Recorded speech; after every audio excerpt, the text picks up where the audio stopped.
one of about 40, or you will be one of about 14,000 people each year who go on and build their own home.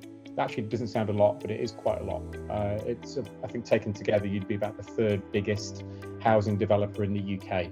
So almost as big as Persimmon and Taylor Wimpey and that lot.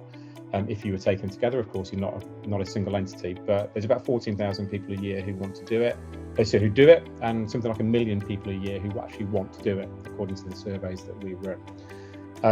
The reasons why they don't, obviously we'll talk about in a second in terms of finding the land and the finance, but the reasons why they do are plentiful. They generally, most people come to this because they don't like what they can get on the open market, so they're pretty dismissive of the houses that our friends at Persimmon and Taylor Wimpey might build.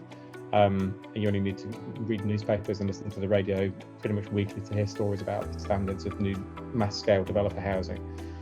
Primarily speaking, people do this because they want an individual design, and that could be a design from an aesthetic external perspective. I like really cool contemporary kind of mid-century housing. I can't buy that on the open market. Equally, it might be that you want 7 bedrooms, and it's really difficult to find a 7-bedroom house. So the individual element of what you want from a house is really why you're here, of course. It might also be really because you actually want a house how you want it.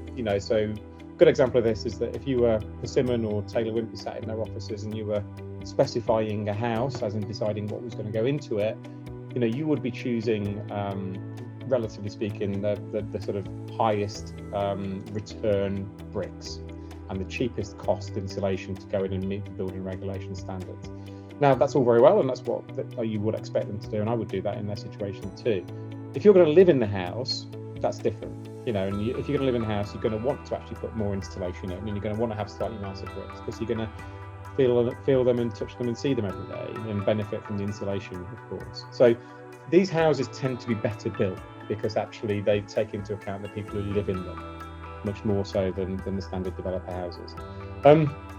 All sounds great, doesn't it? And who wouldn't want a bespoke individual kind of grand designs house? And I'll talk about grand designs in a minute. Generally speaking, when you do those bespoke things, you tend to pay more for them. Bespoke tailoring and all those kind of things in the market. The good thing about this, the journey that you're about to embark on, is that actually you're going to become a property developer, whether you like that thought or not. And actually, with the development of housing comes, the risk, obviously, or the trauma and the stress that you might well end up going through over the next couple of years. But equally, you get the reward, which is the uplifting value, the profit that the developers make. And typically, on average, that's about 30%. And what I mean by that is by the time that you've bought the land and by the time that you paid all the money out to builders and the materials providers, the total cost of the construction of the house, on average, is about 30% less than the value of the house on the day that you walk in.